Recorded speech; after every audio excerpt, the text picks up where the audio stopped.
Good afternoon, or good morning, or good evening to everyone, wherever you might be. I know that people are joining us. I'm seeing them coming right now, and I know that they're joining us from a lot of different locations around the world. So thank you for taking the time either to get up, to take time out of your afternoon, to take time out of your evening for joining us. This has been a long time in the making, this event, and we are really delighted to finally be here. My name is Tina Campt, and I am Professor of Humanities and Modern Culture and Media at Brown University. And I'm also a Research Associate at the Visual Identities in Art and Design Research Center at the University of Johannesburg. Even more importantly than all those respective titles, I'm one of the conveners of the Practicing Refusal Collective. And on behalf of the entire collective, we are thrilled to welcome you to this first virtual installment of the Sojourner Project. It's been a journey to get to this point, but I'm also really confident that it's been well worth the effort. It's a journey that began 5 years ago in 2015, when I and my perpetual partner in crime, Saidiya Hartman, formed the Practicing Refusal Collective, a forum that has dedicated itself over these last 5 years to fostering new dialogues on Blackness, anti-Black violence, and Black futurity in the 21st century. That journey continued in 2018, when we convened the Sojourner Project in Paris as part of a broader effort to decenter the US in our conversations and to begin to learn more and focus more on the insights and perspectives of African and African diasporic communities outside of the United States. And it's a journey that took on a wonderful new trajectory in 2019, when we were invited by our partners at VIAD in Joburg and Art for Humanity in Durban to engage South African perspectives on questions of anti-Blackness and Black futurity. Today's listening session is the beginning of that conversation. It'll be followed by additional sessions in February and April of 2021. So again, this is the beginning of a series. And we really hope that you will check out our website, thesojournerproject.org, to learn more about the themes and the conveners themselves of the upcoming sessions.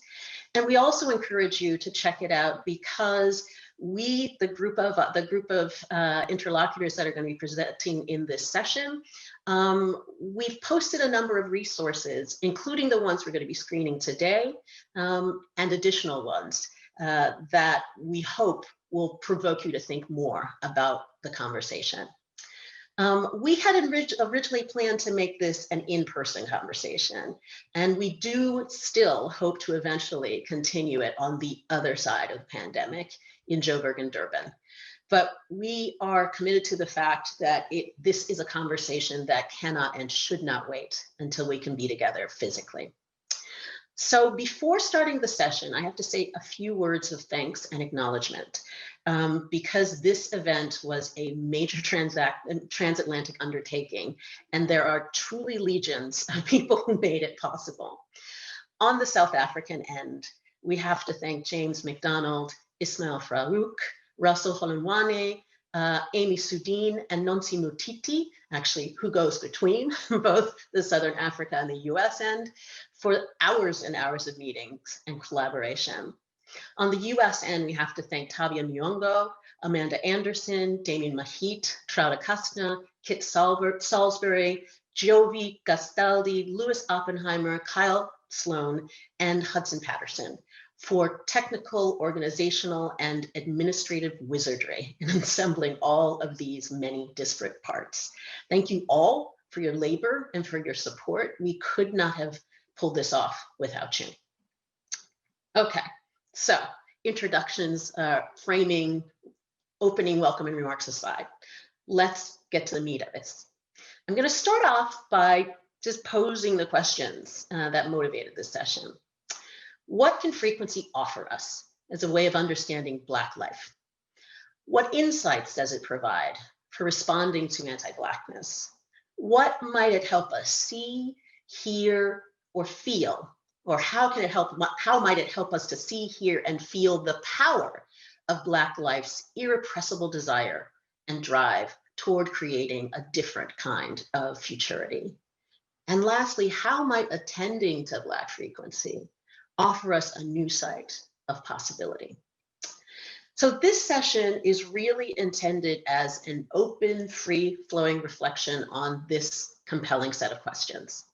And we'll begin, this is how it's going to be set up. We're going to begin our reflection by doing exactly what this title says we're supposed to be doing, which is listening. Our plan is to listen to some of the many frequencies of Black life. And when I say that, the frequency and the concept, the frequency of Black life and frequency itself is a term that each one of us understands in different ways and on our own terms. And that's what we plan to share with you this evening. We'll start off with each of us sharing a short individual take on how we understand frequency. And then we'll illustrate, supplement, elaborate on these different takes with audio and video clips. And then we're going to listen and feel and respond to one another. After that, we're going to ask you to join the conversation if you want to, with your own questions, your own takes, your feelings or your responses. And again, in those takes, we're going to actually be showing you, screening a few things.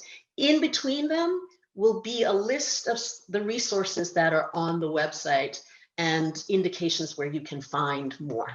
Okay, so without further delay, I'm going to introduce my interlocutors. I'm going to be joined now on the screen by three amazing people. The first one is Zara Julius, who is a South African artist and vinyl selector. The second is award-winning London-based artist and director, Jenn Nkiru. Jenn, join us on the stage. The third and final interlocutor is Professor of African American Studies at Northwestern, Alexander Weheliye. Welcome. It's so nice to see y'all. Let's get this party started. Zara's going to kick it off for us. So take it away, Zara. Thanks for that, Tina, and thank you for the introduction and the opportunity to be in conversation with everybody. I suppose I'm going to just kind of outline my understanding of frequency and when I kind of first started, working with the idea of frequency. And that was a few years ago when I started doing EMDR therapy, which is eye movement desensitization and reprocessing therapy that helps one kind of reprocess your traumas, right? By using a frequency between 3 and 5 hertz of like oscillating vibration. And it tries to kind of mimic REM sleep, which is obviously when we do the most of our processing whilst we're sleeping. And during this experience, or having this experience myself, it got me thinking through the work that I do outside, I suppose, of a therapy room, which is really trying to think through how, as people who've been racialized as Black, can navigate I suppose, like the daily experiences of trauma, right? And experiences of unfreedom. So then I really started getting interested in this idea of frequency and the sonic, with my background as a selector, and really trying to think through the ways frequency and the sonic can allow us to both reveal and conceal things when it comes to experiences of Black life. The reason why I'm super interested in concealment is because a lot of these experiences and our strategies of survival shouldn't, from my perspective, really be exposed to any Tom, Dick, and Harry. Next thing they land up on, like, I don't know, a Louis Vuitton runway, So I'm really interested in trying to explore and work with these kinds of practices and these rituals of survival for people who've been racialized and find themselves in the settler post-colony, but in a way that maintains the integrity of the practices without fully exposing them in a way that I think can be quite crass, right? So this notion of frequency for me is really exciting because it allows one to simultaneously reveal and conceal these things that we often read about and speak about, such as Black joy, Black radical technological interventions to living in the contemporary era, technological interventions being maybe the building of a shrine, or dancing, or singing. You know, there's a a multitude of things that would fall under that category. But that's really where my interest kind of lies in, specifically with thinking through the spiritual. So my offering this evening is titled Rupture through Rapture, Rapture being the process of being overcome by the spirit, improvisation, ecstasy, and the frequency of flight with the spirit. I think I'm going to probably leave it at that and allow the clips to kind of speak for themselves. And yeah, I'm quite excited to speak about them.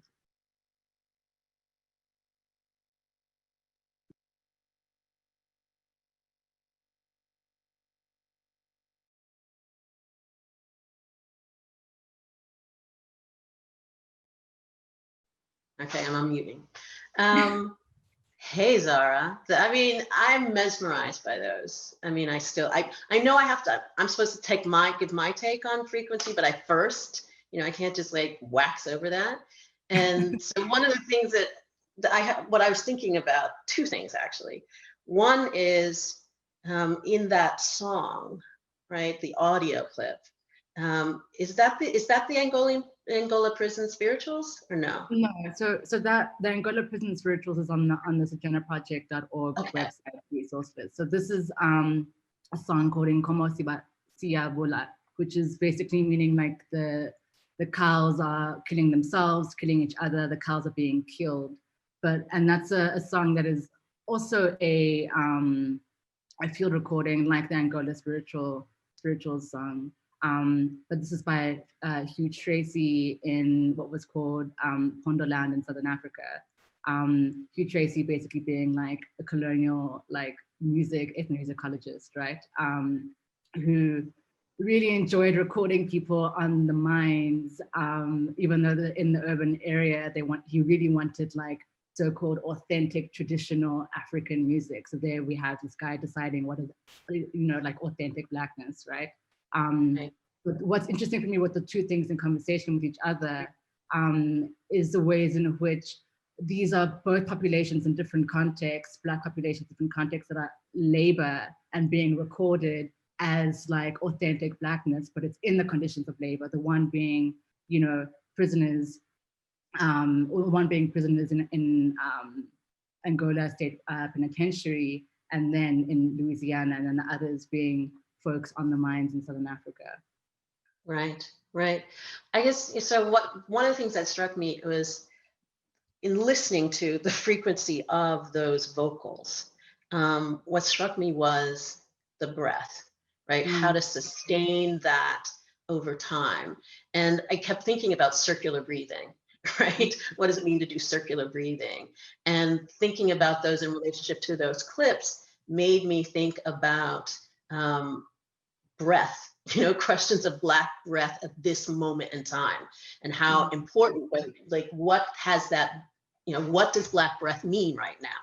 And to be listening to the circular breathing of these vocals and looking at those images was really moving for me. And I want to come back to that. But then the other thing was, oh my God, Ricky moving. Just all of just the movement.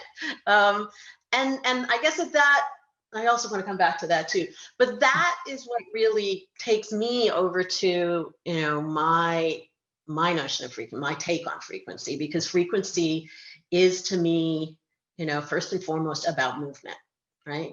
And when I say movement, I mean it in both sense of being moved and setting things in motion.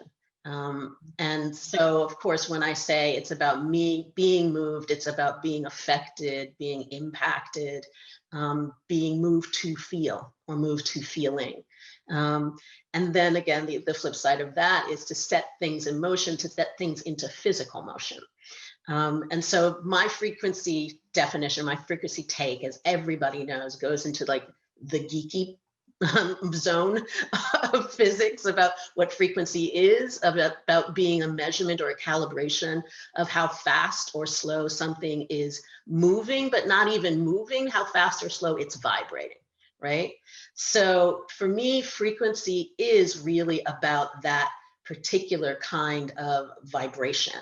And it's not just about vibration, right? It's about touch and feeling. It's about the way in which we are coming into contact with each other. And I've always been fascinated by the way, everybody knows this too, the frequency of images and how images move and impact and affect us beyond what we see, right? That they register at a particular level that, you know, initially I thought about it as, you know, a sonic register, right? That the sound emanating from an image is, or a film is going to affect us. But I think about it actually differently, you know, because I've sort of, in the last few months, I've sort of taken a deep dive into what, again, my geekiness around physics and what is frequency, you know, of transposing the notion of frequency as sound waves, right, into the other kinds of waves and frequencies there is, like light waves, right? So the way in which light waves make something visible, right? Or, and this goes back to your question, not question, but your comment about revealing and concealing, right? There are certain forms of light, certain ranges of light that we can see, and certain ranges of light that we cannot see, but they're still light, right? And that they register at different frequencies of illumination. And then there's another dimension of frequency that I'm trying to like layer these on top of each other, and I'll bring them together at the end, I'll promise, which is to think about frequency as quite literally time, right? It is how often something occurs in time, right? But when we think about that, how often something recurs in time, what we're trying to do is also think about memory, right? Thinking about history and attending to the cycles of history, right? Returning to them and also interrupting or disrupting them. So to bring this all together, which I promised I would do, thinking about frequency for me is about the temporal, about time, repetition, history, and memory. It's about the visual, being able to see, being or making something visible. It's about the sonic, meaning it's about sounding and listening and hearing. And it's about the haptic, being about touch and feeling, and about kinesis, about movement and vibration. And so the clip that I want to show is, I think brings together all of these different layers. And I've been obsessed with it for the last few months because it brings them together. Well, actually, let me tell you what it is. it's a clip from Dance of Malaga by Theaster Gates. And what you notice immediately is, you know, the particular kind of slow flow of the dancer Kyle Abraham's body. And so it's captivating images, but I guess what I really want people to attend to is the sound, right? And that the sound is vibration. It is ambient, resonant sound that really gets under your skin. And I want to frame it by saying that Malaga was an island off the coast of Maine, where a community of mixed race families lived up until 1912, when they were ejected or evicted from their island home by the state of Maine. And what Theaster Gates is trying to do is to mobilize the frequency of water. And that's that rumbling, the vibration that you're going to hear. Because water was both life-giving and their point of escape, right? And he's trying to create both a sonic and a visual requiem that sings them back into being. So I'm going to leave it there and let you screen the clip.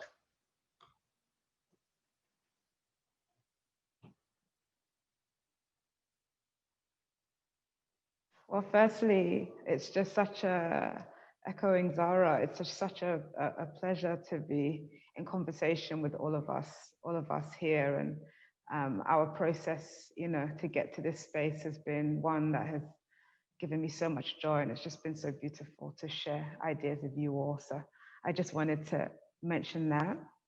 I'm kind of like very much now like deep in a thought space of everything I've seen and heard. It's all kind of like washing over me. It's interesting. So thinking about frequency or Black frequential energy, a lot of my work or my explorations or my concerns or my kind of like larger projects, I'm very much interested in how do we take Blackness out of a strictly identity category and graduate that to one which speaks more to, for me, which I like to regard as our more source potent self, which is one that is focused or one that is more so concerned with spirituality, one that is concerned with connection. So those are kind of like, you know, in terms of areas when I'm thinking about my work, like where I'm thinking about Blackness on a frequential level.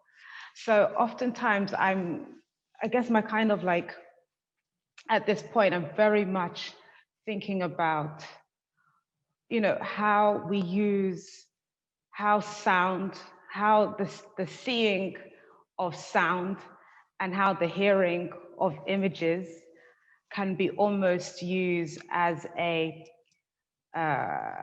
used almost like on a mantra-driven level. What I mean by on a mantra-driven level, one being speaking really towards repetition.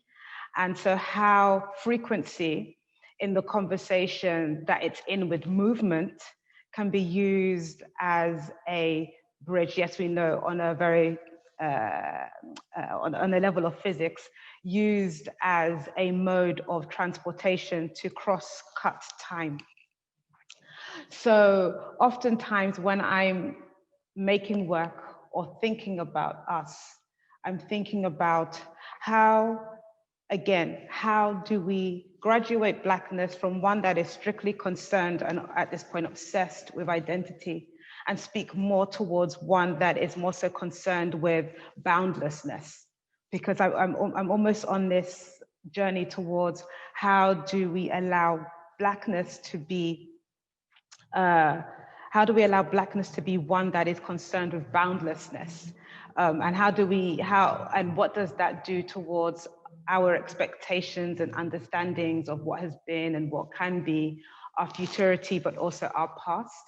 And so I'm concerned with how are we then using, even on a genealogical level, how are we using certain modes of connection for Black people? Very specifically, it tends to be music. And there are very, specific, I call them transposed African powers, such as hip hop, such as techno, such as hip hop, techno, jazz. These are all for me very transposed African powers. And so there is a very potent, literally genealogically, there's a potent conversation that is happening with us that crosses time, crosses generations. And so how, I feel like I'm just posing questions here, I'm just kind of free flowing, but like how can we use this as a means of accessing certain latent memories that we hold? So how in the presentation of images, are we able to reconnect that latent memory in a way that feels very familiar to us, in terms of feeling and in terms of visually familiar and sonically familiar, but one we haven't encountered with? What is that? So that for me then leads me to start thinking more about, in terms of how I'm producing the images I'm making, it takes my work into a surrealist, sometimes a very dreamlike, and some, and a very haptic kind of, very haptic space. And so the images, I don't want to take too much time because I'm so like excited about everything I've seen so far, and I know that Alex is going to show, so I want to get into conversation, but I'm going to be showing 3 pieces here. And again, the 3 pieces for me are concerned with, through movement, through sonic vibration, and through the haptic energy of an image I'm going to be showing. All these things are concerned with how are these pieces, or how can we use these pieces as transportation devices to connect back to a larger understanding of Blackness. A pre-17th century understanding of Blackness is one that I'm concerned with. So yeah.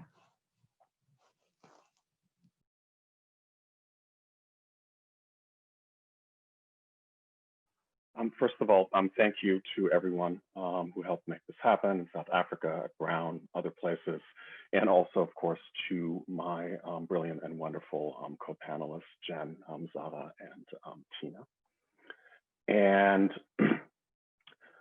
taking today's session as an invitation to speculate about the ineffable dimensions of Black life, or the felt presence of the unknowable, the content of which exceeds its expression, to use Kara Keeling's phrasing, I'm especially interested in the iridescent frequencies of Black queer life, the visual, auditory, and sensory noise and shine in Black that affix in time and space, all the while breathing life into the perilous crossroads of the Black and queer, the femme and Black.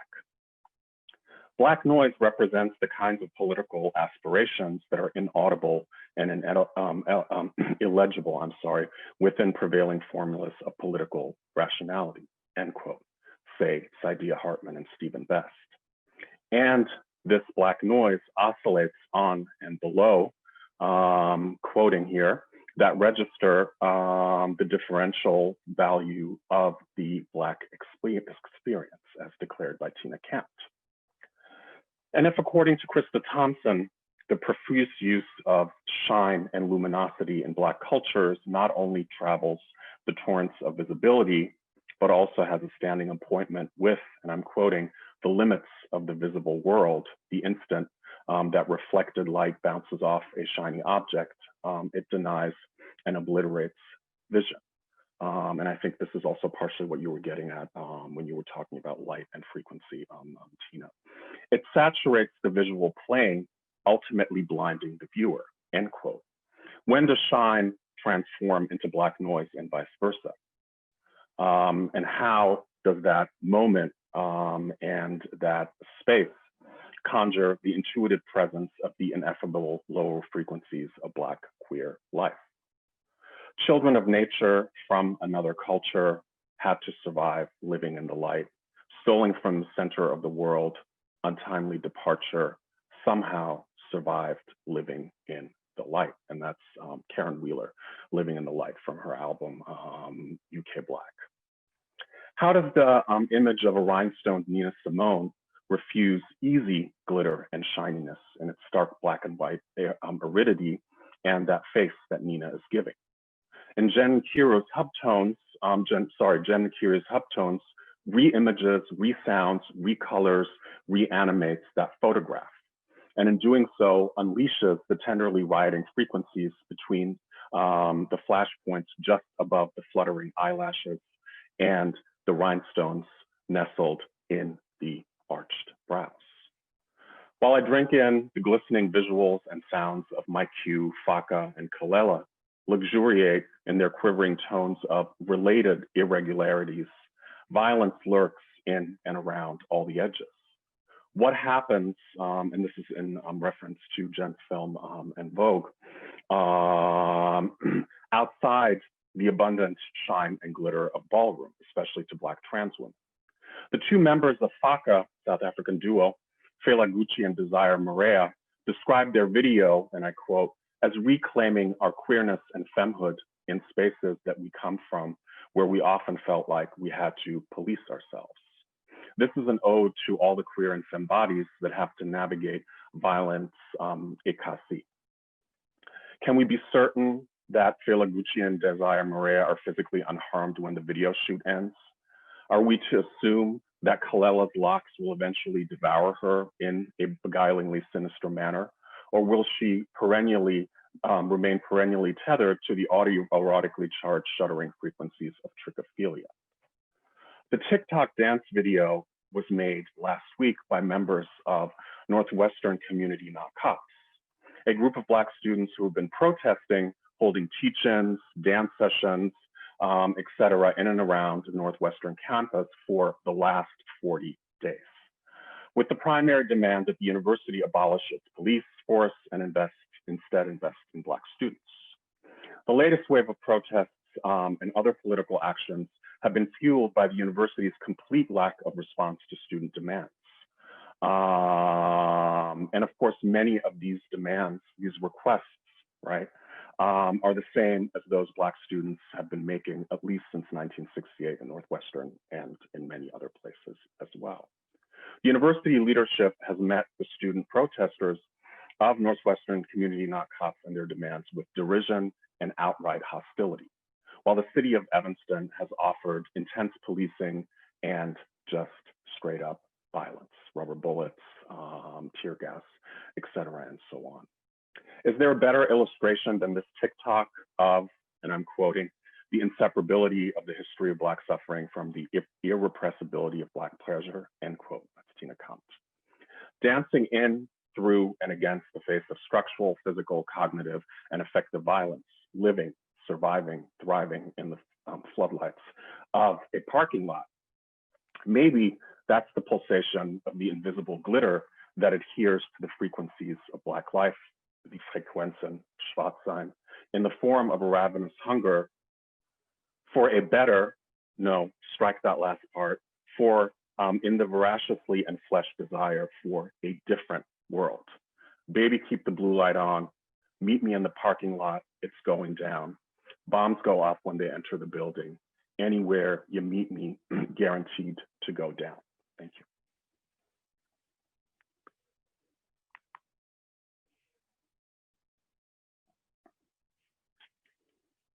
So before we get into it, I want to encourage people to put questions in the Q&A or anything that you want us to talk about or to talk about a little later. And then, yeah, let's just open it up. So I guess I'm going to ask my fellow interlocutors. You know, we all have so much that we want to say to each other. Who wants to dig in first? I wonder if I can jump in, if that's okay. Just to one of Alex's clips, the Faga music video, right? I mean, I guess what we're all kind of sticking to, you know, when thinking through like the frequency of Blackness is the way in which we're able to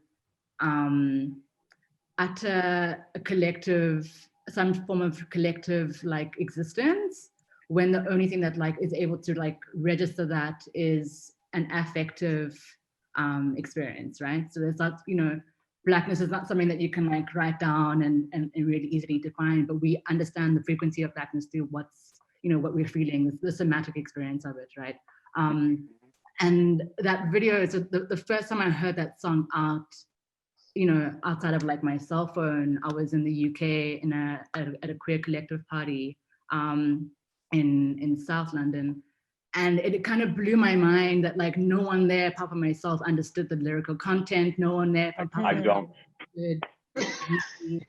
Granted, yeah, I mean, most of the music that I listen to, I don't really pay attention to the lyrical content, but you know, there was very little reference point, I guess, for the kind of beat, you know, the kind of trajectory of South African like house music and but people were going off, like the music was messing, you know, and there's something about the ability, not just with Faga, but I mean that clip for me is like so effective at communicating this thing that it's able to kind of like mobilize. I'm not sure if I'm expressing myself clearly. Yeah. So, and it's like it goes beyond the spoken. Oh, Jenn, did you want to say? No, go. Yeah, and I think also that they're kind of tapping into certain kind of movements that are specifically coded as Black and queer, right? I think that is also going on, right?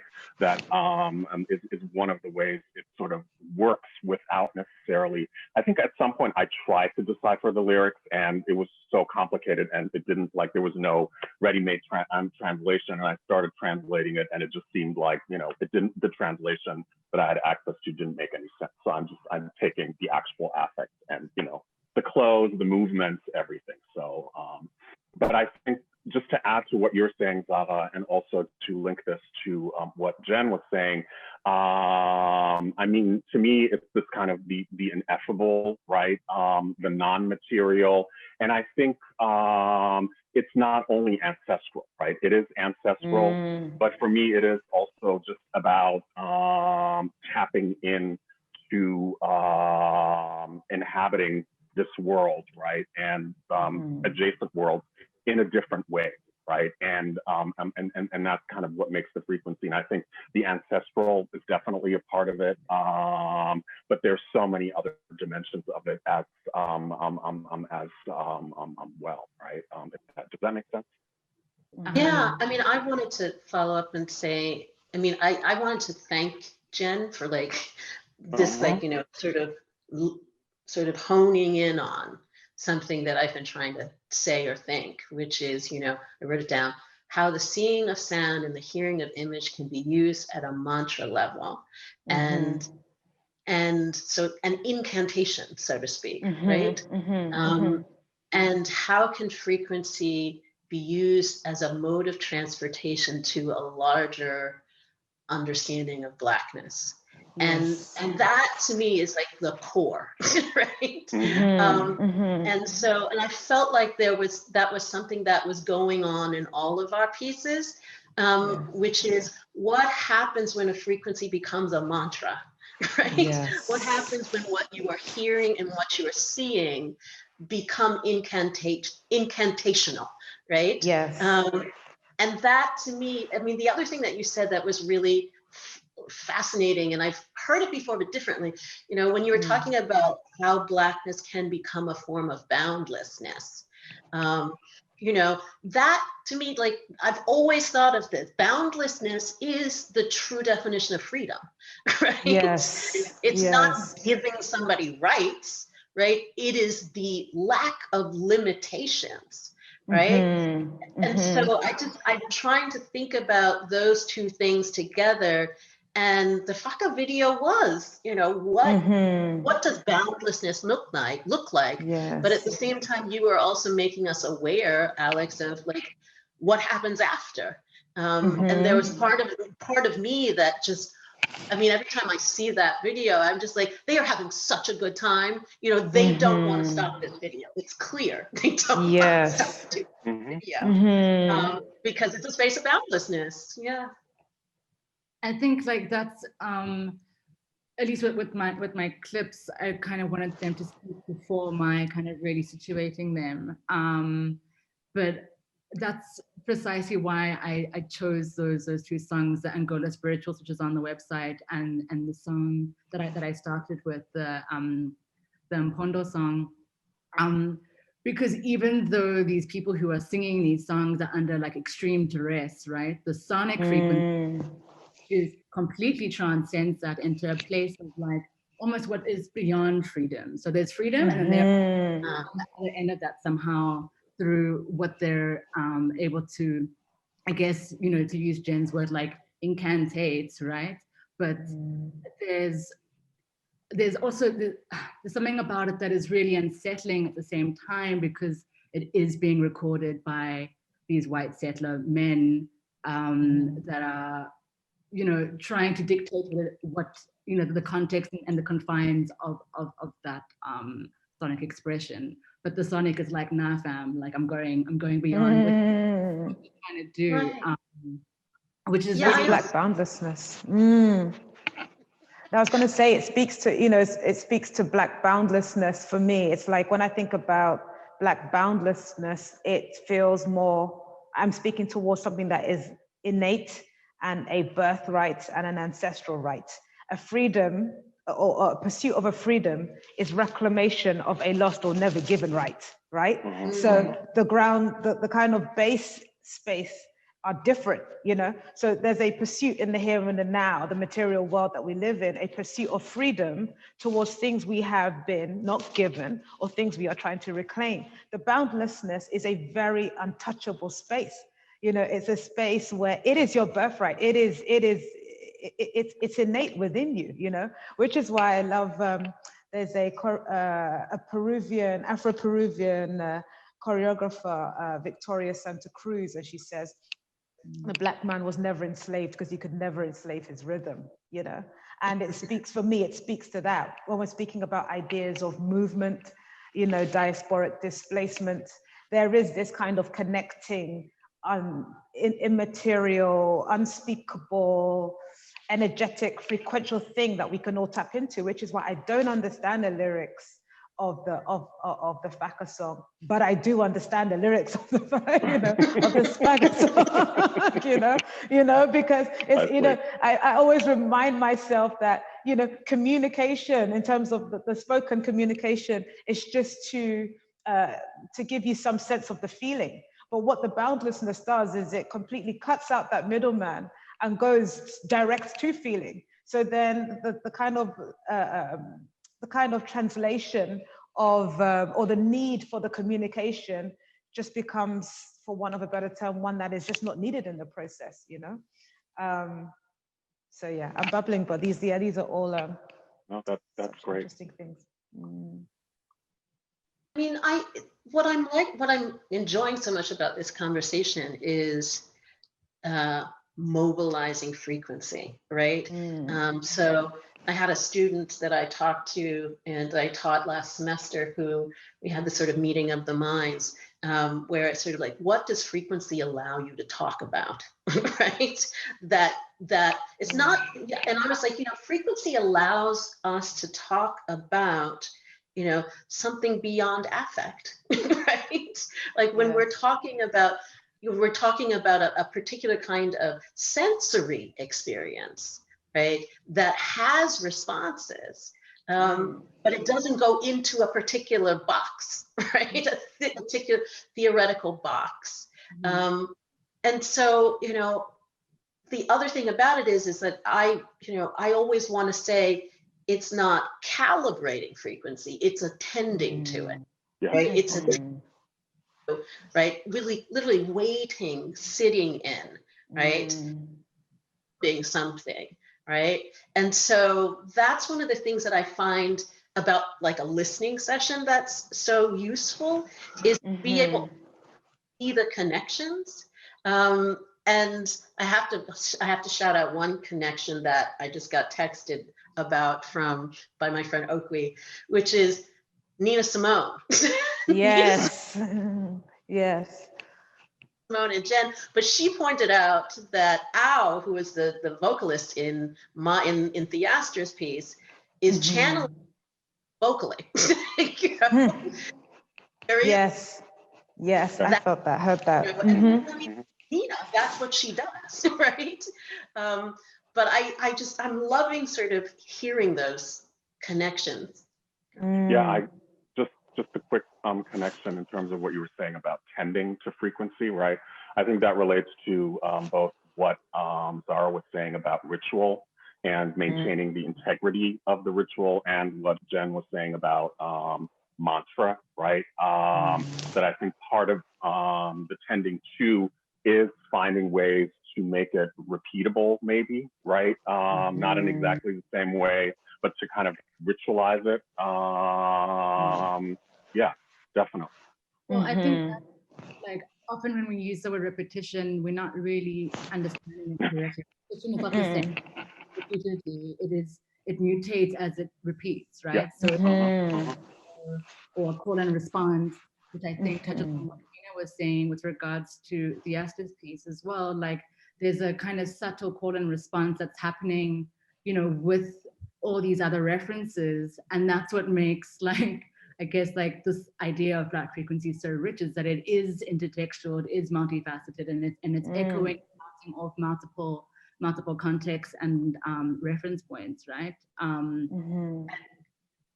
I think it is precisely the ability of frequency, or that ability of frequency, that allows a kind of disruption of normative time. And like, I guess for me, really interested in the idea, you know, how this idea of frequency can disrupt market time, which is essentially, you know, when we were racialized as Black people, we were racialized specifically because we were put into ideas of labor, and we became property, essentially, right? Mm-hmm. And the ability for I guess Black frequency to be able to bounce off multiple kind of surfaces and engage in this repetition, you know, breaks market time and introduces a kind of Black time that is, you know, allows for particular types of beyond freedoms, I think, as well, which I think, you know, was my interest in the first image that I shared, which was a Santa Mofa King photograph of people worshipping on a train. The train system only existed to transport Black people from the township areas into the inner city to work on the mines, right? But people taking that opportunity of the commute to, again, disrupt this market time by engaging in prayer, engaging in ritual, engaging in ecstasy in particular types of ways. Never mind what's happening on the mines, never mind apartheid. And there's something about that that for me is like the breath. Basically, you know. Yeah. It's interesting because I feel like there's so much in what we're saying for me that is, when we think about rhythm and think about frequency and think about sonics, that are speaking to the level of polycomplexities, you know, and the level of nuance that resides, you know, within Blackness. For me, I feel that Black people are less concerned with keeping time, and we are more so inside of it, right?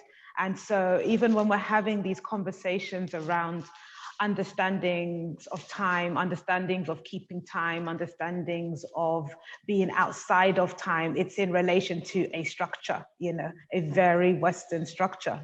That's the mode of relation that we're speaking about here.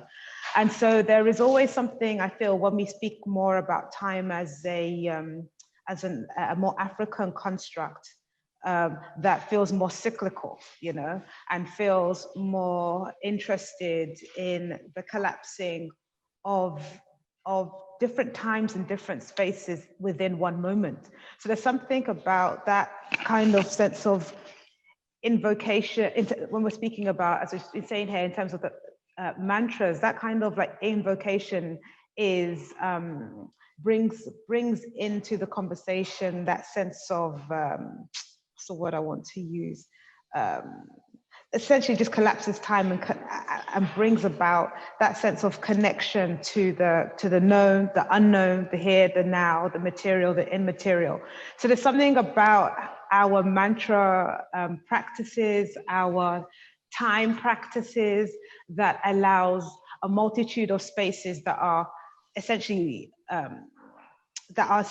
thought to be existing in different spaces to collapse into one at one given time. And then that for me is, we know when we start talking about ideas around rapture and ideas around the ecstatic, for me, it's that kind of collapsing of all these different things from all these different spaces, from all these different times that are happening in a singular moment. And that's why there's a sense of that on a frequential level, there's a sense of that connection and a sense of that feeling that is so mighty, you know, and so buoyant and full and hot, you know, that is different to anything I can even, you know, I can even begin to speak on. There are 32 questions in the Q&A. Wow. And let us not underestimate. I have been in so many Zooms where the Q&A, you know, you get 2, you get 3 questions, and now we've got 33. So I want to pose some of them because they're really, really interesting. Let's start out with. I'm not gonna name check folks. So I'm just gonna pose their questions. Do the frequencies you all are thinking about or thinking through have to be framed predominantly within explicit performance, or what is being read as performers. There is a certain privileging of the public, and I'm wondering how you all think about these notions of Black frequencies in moments of quiet, in moments of solitude, possible relationships between frequencies and interiority. Yeah, I mean, I think, at least for myself, majority of my thinking around frequency has been with regards to the interior, and with regards to this idea of rapture, where I'm really trying to think through like how rapture becomes a momentary flight from, I guess, like enduring coloniality, at least in the Southern African context, right? And it is an intensely personal experience, right? But I think there's also something to do, not so much with regards to performance, but there is something about it that is communal and that is in conversation with your people, right? And trying to figure out who your people are. And this is what I think the kernel of, you know, what excites me with regards to frequency and the sonic is it allows you to identify your people without having to explicitly say, you're allowed, you're not allowed. If you're able to resonate, you know whether or not you're invited or not, right?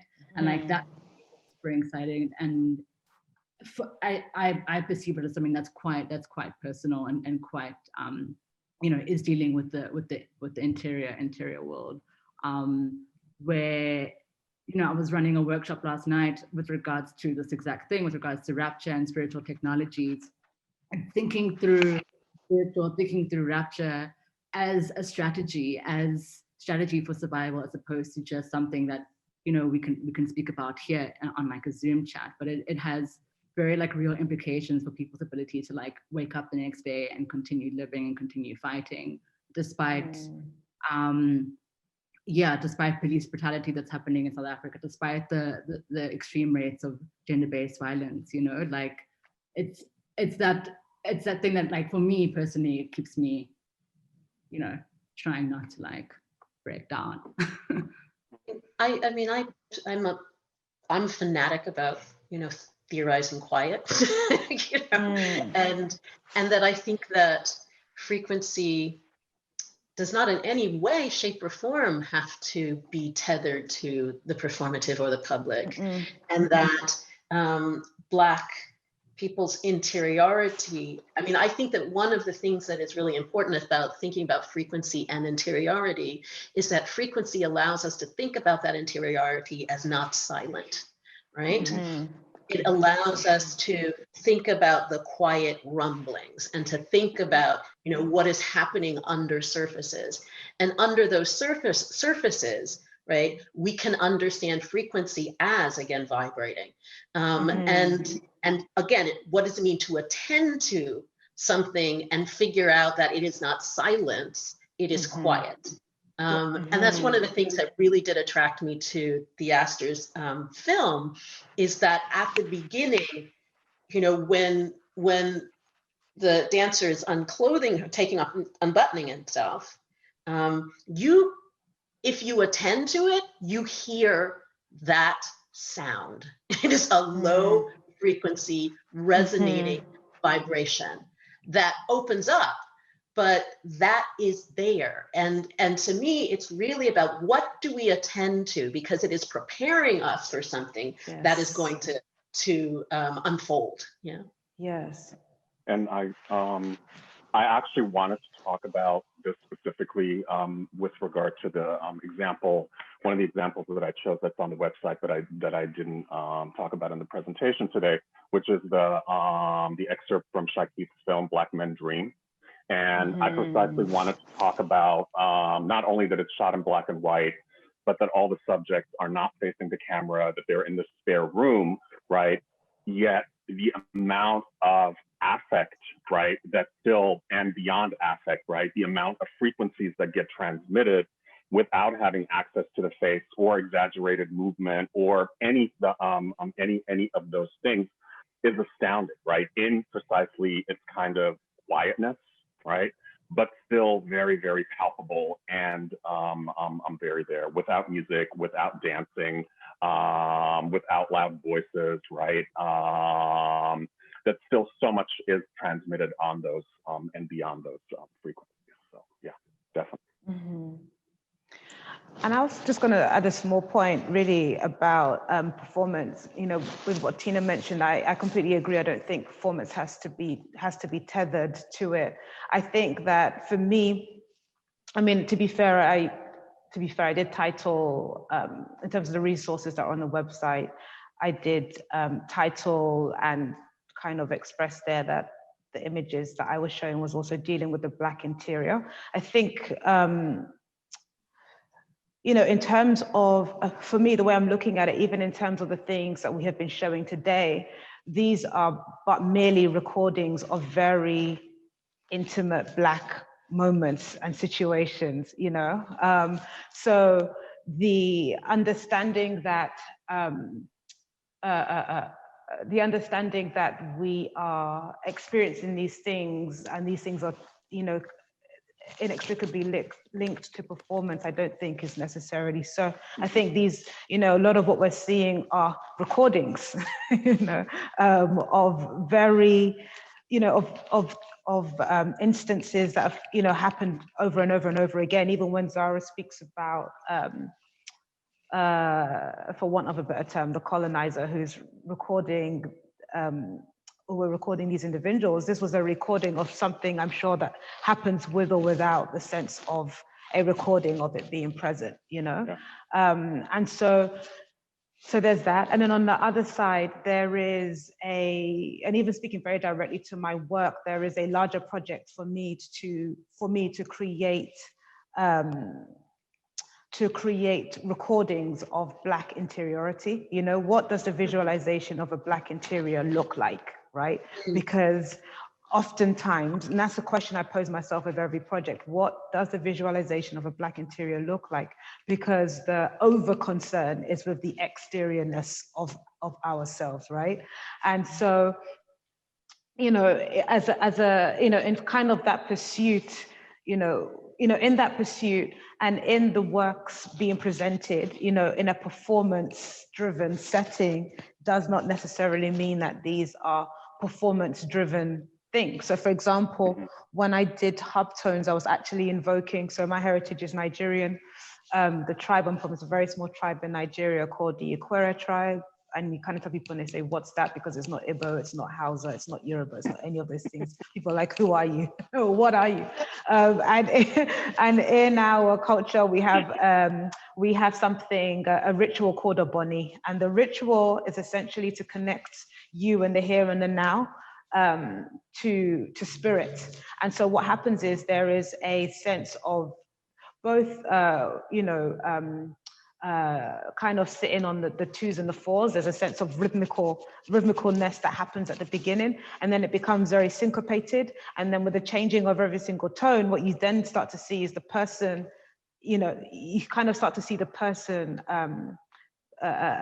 transform from being just materially present to being one of a spiritual incubator, you know?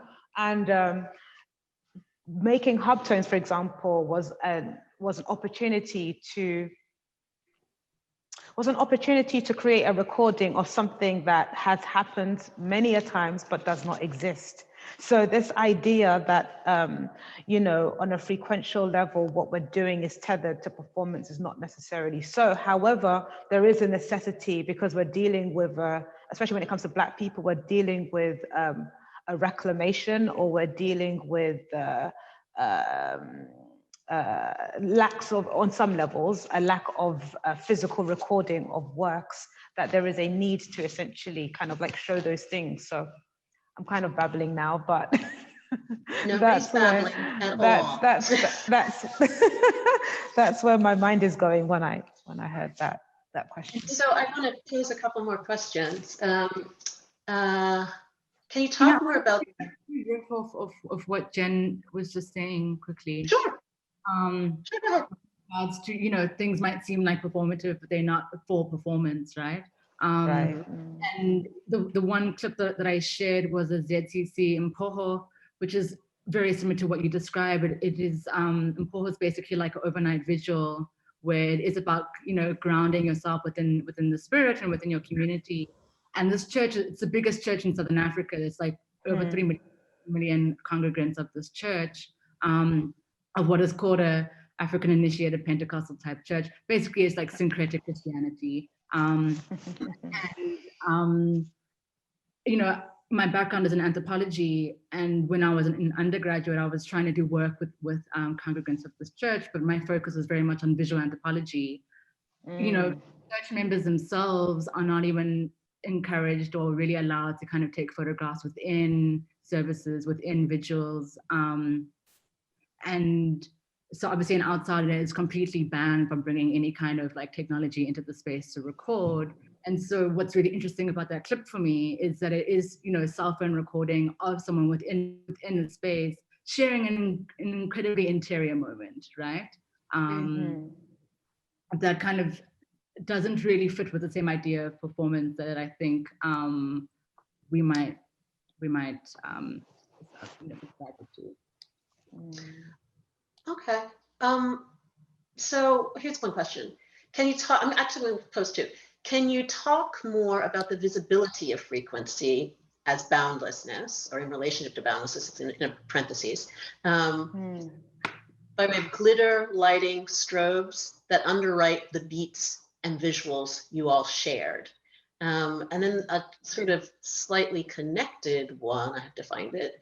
I'm interested in how frequency is received and retransmitted in the spirit of boundlessness, and reaching for something beyond an individual, singular feeling or embodied response, ears, eyes, drums. Thinking about music and dancers, the ocean's waves, I love the idea of the mantra, but if the body is more than a receiver, where the signal ends, how might we consider frequency to carry on and through? So the first question, because I know we always forget the question when I read the first one. I'm just trying to find it again. Oh my God, where is it? Lost it. Oh, it went over into answered. Okay, too fast on the uptake. Glitter. Okay. Oh, go ahead. I'm not going to talk about glitter.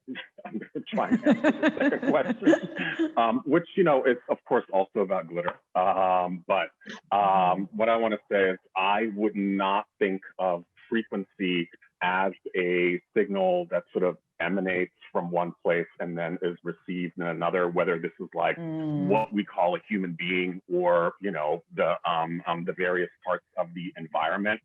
But I think the way that frequency works for me is that it is precisely the kind of meeting point of these different frequencies, right? I think earlier I called it like related irregularities, right?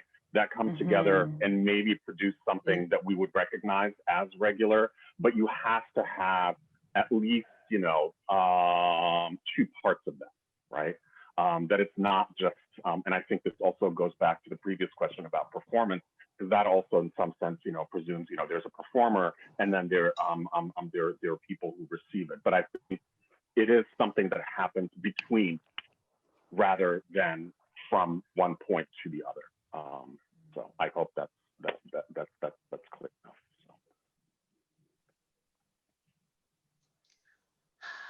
So.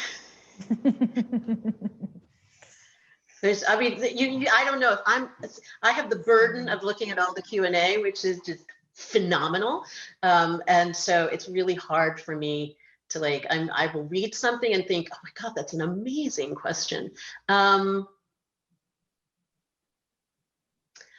there is a fascinating question that just got posed, which kind of goes to our project and this session more generally. And it's long, but I'm going to read it. I'm interested in how Blackness plays out in this continental crossing. In a conversation with South Africa, a history of Black consciousness in my mind always needs some airtime. Blackness has been mobilized here historically, as a political identity, one that situates itself against racializing and race in general as technologies of capital and white supremacy, rather than as a redemptive strategy attempting to retrieve some unlikely freedom within the given racial structure. So then Blackness as opaque, queer, undeclared, moving, continually having to refuse. How are things oriented in this conversation in relation to America, say, also within South Africa, where terms like people, POC, find direct tension with Black consciousness and politics? Are frequencies refusing white supremacy, white supremacist structure and logic Black? Or is the historical category of imposed racial Blackness more central? That's a complex question, but I think it's, I think it's worth thinking about. Okay, all right, who wants to try at it first? That's a thesis of a question. Great question though. The one thing that I will say is I don't think we can get away from the imposed version of Blackness, right? I mean, it's part of the frequencies. Yeah, I don't think that necessarily disappears in. I didn't see it disappearing in any of the examples that that any of us shared, right? It's more of a question of existing within and against those imposed notions of Blackness, right?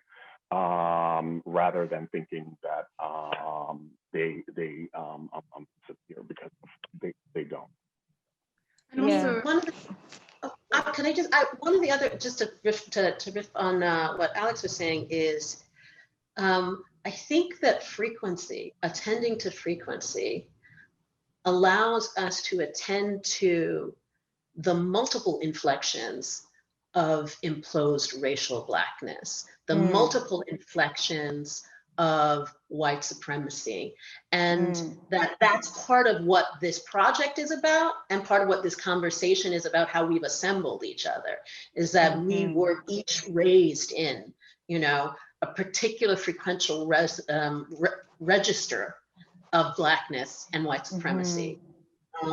And while we may share stuff, right, those differences are important, and it's equally important to attend to them.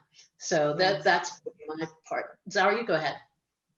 I was actually going to say something very similar. And so thanks for that. But, understandings of Blackness are like, so different in the US and the UK and in South Africa. In my own context, my identifying as Black doesn't necessarily translate to a lot of people that live in my own context, right? Like I have to simultaneously, and I have no issue doing it, but I simultaneously identify as Black and someone who's been racialized as colored, which means something very particular in South Africa, and someone who's also mixed, whose parents were racialized differently under the apartheid regime, right? But what's really disheartening to me is the ways in which we've brought into these positions of Blackness in South Africa and perpetuate them in trying to police people's engagement with this thing called frequency. And that happens within, multiple different communities where there's a lot of internalization of anti-Blackness as well, right? And how does that disrupt, and not negate, but how does it disrupt and maybe change the kind of tone of the frequency when we're consuming, say, like media like that we share today, right? And when, it makes it think of a really funny moment where I once got into a cab and someone said to me, "You look like a Black American," and really wondering, obviously it's funny on surface level, but there's so much there to unpack, right? That there's an awareness that Blackness doesn't mean the same thing in every kind of context. Yet there's still striking continuities. Oh, sorry, didn't mean to cut you off. No, not at all.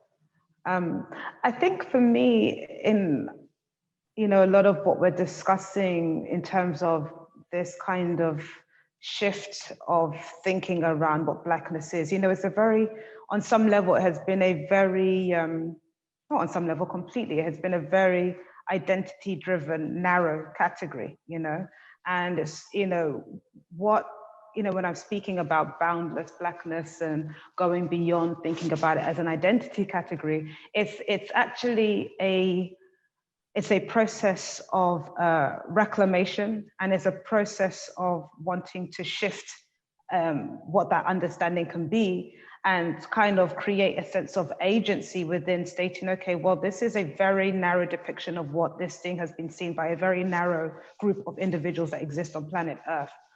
If we are to create some level of redress and bring it back to maybe something that can act as an incubator for all the boundless, I mean, it sounds oxymoronic to say boundlessness and incubator, but some level of like of an incubator that can house, or maybe a well is a better term, a kind of a well that kind of like houses all these kind of all these kind of things, aspects, cultures, rhythms, frequencies that we can be. It becomes, it kind of just shifts our understanding of what can be done when thinking about that space. So, kind of thinking about Blackness, or thinking about Black frequential energy, or thinking about our shared diasporic, cross-continental like experiences, even inherent in what you said earlier, Tina, and what Zara is saying too, is that there is this understanding that whilst there is this universal term called Black, the kind of nuance that exists within it go even beyond what we're discussing, what has even been discussed before, even within history, it is that big, and that's what for me makes it most exciting, and one that we can find a sense of groundedness in, Well, there are so many more questions, but I had promised that we would do a wrap right around 1:30. And I want to do that wrap up by, on the one hand, there were a number of different questions about the actual material that we used in, that we screened or referenced. Most of them will be available or are available on the sojournerproject.org website. As well, we will be posting this video, and a lot of people have asked that. It was recorded, will be posted. It will be posted on a number of different sites, including the sojournerproject.org. Last but not least, and I feel like I'm like I'm an advertisement. Last but not least, this is the first. This is the beginning. We are trying to proliferate these kinds of conversations. This is, believe it or not, our soft launch. We're going to be rolling out more conversations, more sessions in February and April, and please stay tuned. And then, so on behalf of everybody who put this together, on behalf of the Practicing Refusal Collective, on behalf of all of our sponsoring institutions, I want to thank all of you who showed up, but especially Alex, Jenn, and Zara. Thank you for your time. Thank you for your effort. Thank you for your brilliance. Thank you.